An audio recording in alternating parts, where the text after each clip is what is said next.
Hello everyone, I hope this video finds you well. I've now finished reading The Murders of Christopher Watts by Cheryln Cadle. It's Cadle's new book. Anybody watching this video will probably know that her original book on Chris Watts, Letters from Christopher, was taken off sale, and this is the book to replace it. There's not a lot really very new in the book. But what is interesting to me is the letters, the actual letters in Chris's own handwriting have been included in the back. So what I want to do is go through one of those letters, and I think there's some interesting insights in there.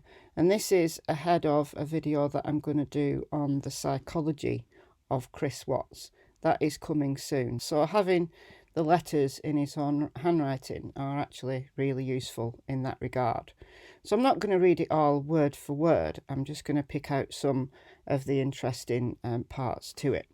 So I think the context of this letter is Cheryln has perhaps been asking him questions, and he's replying to Cheryln's last letter. So on the first page, he's talking about a biblical reference.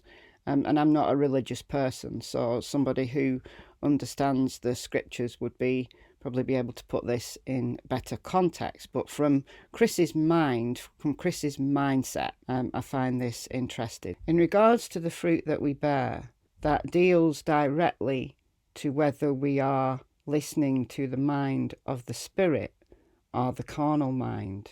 The carnal mind is enmity against God, but the spirit mind is the one with God. Going against God separates us from him and cut off from the branch. Being without the vine, we go out and venture on our own. That lends us to self-sufficiency and pride, which leads to vanity and eventually lead to a life consumed in depression and helplessness.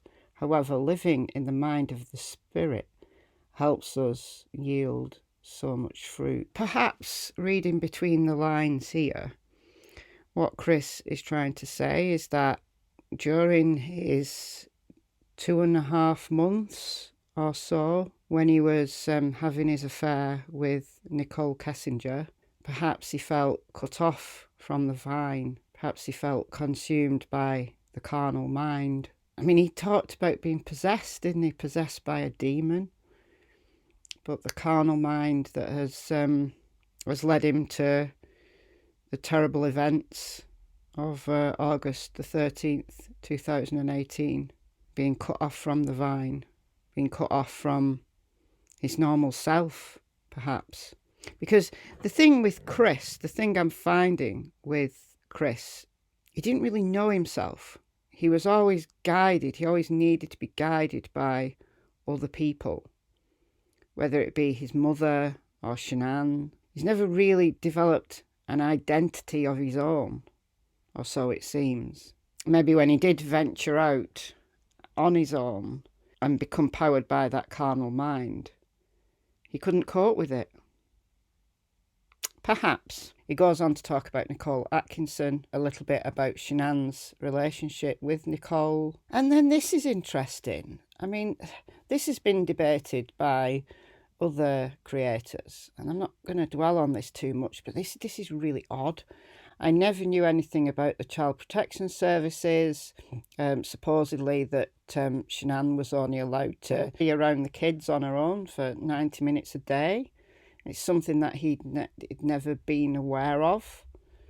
And yeah, I think if that was actually real, then him as the father, the husband, living in the household, you would think that Child Protection Services would have notified him.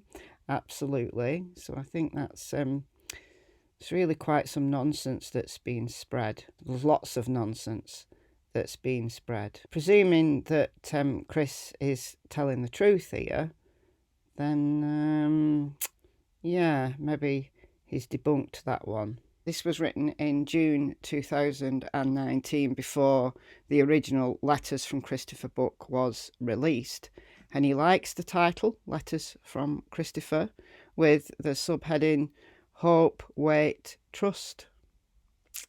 So hope to get released, wait to get released, trust that you will get released. Who knows? So he doesn't know if he wants anything in the book about his dad's struggles. It's interesting from a psychological point of view that his dad struggled with cocaine addiction. Perhaps Chris can see, I mean, he's very much like his dad in that he struggles with emotions, expressing emotions. And maybe there is an addictive side to both of them. Maybe Chris would equate his dad's struggles with this loss of identity, perhaps.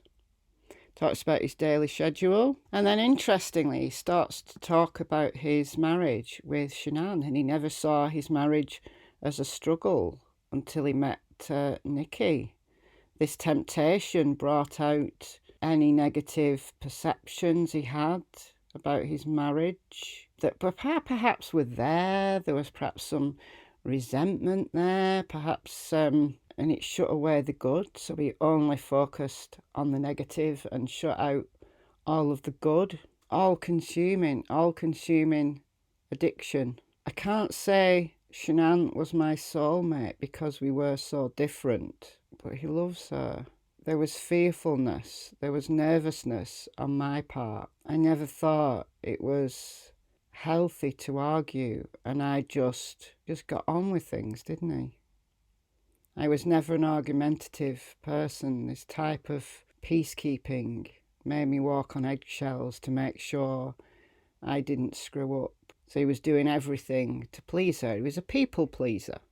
People-pleasing personalities quite often have some resentment. They don't know how to get out of it. He knew once he decided that he wanted to be with Nikki and leave Shanann, and perhaps Nikki was encouraging him to get the divorce. He was lying, trying to keep two women happy at once, and it was inevitably going to lead to conflict. And of course it did. Once that chain was in motion, once Chris had decided, perhaps long before the day of the 13th of August, he decided that there needed to be a final goodbye with Shanann.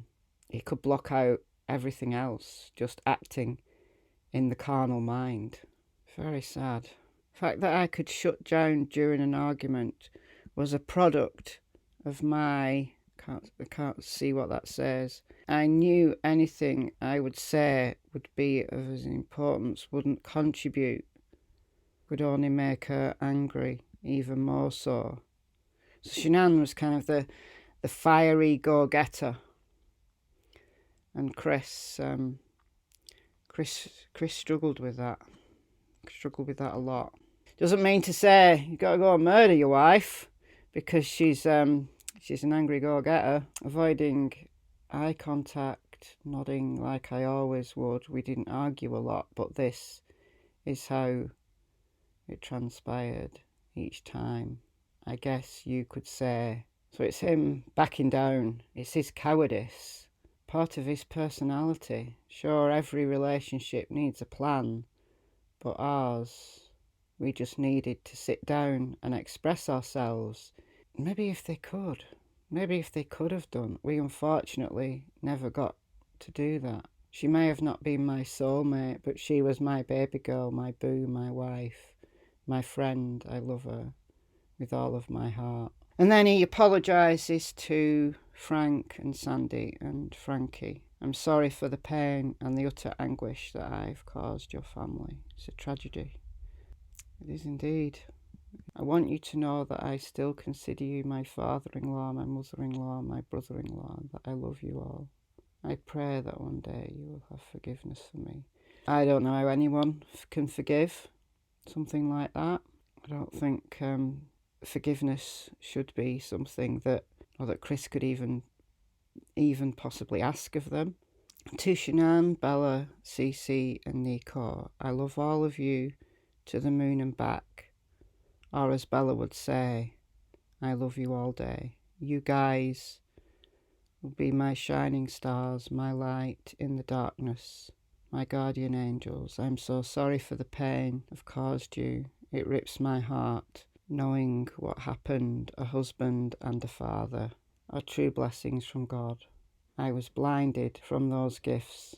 I hope when you look down upon me, you don't see the person that hurt you, but the person that loves you. I pray you say, there's my husband, there's my daddy. I love all of you so much. And then he goes from kind of that quite profound set of statements to say that he doesn't know why the dog's alerted in the basement. And yes, I think he's just kind of, answering questions, as I said at the beginning. The last 10 months have definitely been an up and down roller coaster of emotions, crushing experience. But there are types of experience God has put in our path to overcome, not of ourselves. And he ends with his somewhat traditional now, take care and God bless, and a passage from Scripture. There's a lot to consider when you see these things from actually Chris's own pen. Do I think he's sorry for them, or do I think he's sorry for himself? I actually do. I actually do want, now he's thinking kind of clearer. He's out of his addiction. He's out the other side. I think he is.